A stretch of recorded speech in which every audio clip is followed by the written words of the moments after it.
The overall context of where all of this fits is important to understand. And the World Economic Forum has published the fourth industrial revolution as a trend where, in the past, steam engines transformed society, then electricity, most recently it's computers and the internet, so to speak, the digital revolution. And the one that's coming up front is this convergence between AI, technology, biology, and all the other tools to actually completely change everything.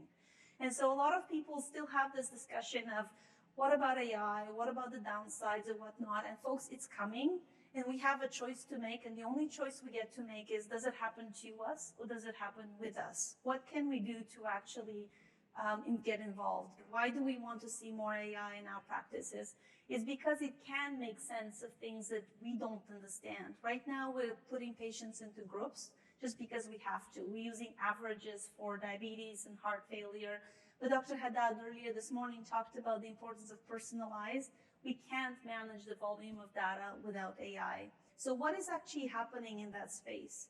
You have a lot of companies using AI for predictive analytics. And so they take pre-programmed scoring of things that we know make someone more fragile or more at risk, and they deliver that score. So we don't have to administer questionnaires and spend time. This can be sent to the patient ahead of time and augmented by wearable devices. So not just what patient says that they did or didn't do, but what their heart monitor and diabetes glucometer and other machines send of this information. There's chatbots that can do a little bit of pre-screening before a visit so that the patient's ability to share their story is much more organized in their head.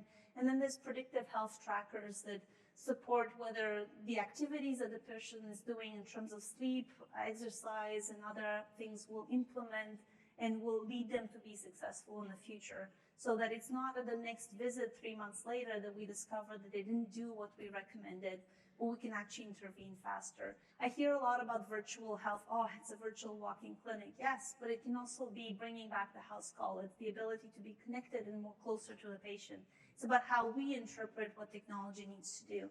It's about us creating evidence over what works and doesn't work, and why my EMR doesn't seem to understand that the allergy alert needs to be connected to the prescription so that I can't accidentally prescribe penicillin to someone who's got an allergy for that.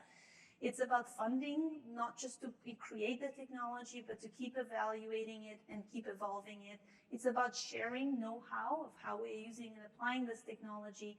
And fundamentally, it's about leadership, but it's also sharing these examples, which is the purpose of this conference. And so the question here is adaptability quotient, is how ready are we to embrace of this? Is it scary to us as a profession to talk about AI and some of these tools and feels like, oh, I have no basis to understand them? Or did I help you understand that you have a lot of the data points and knowledge bases that what got us here can definitely take us there, and we can be the leaders of that new movement around creating AI tools that patients and physicians want.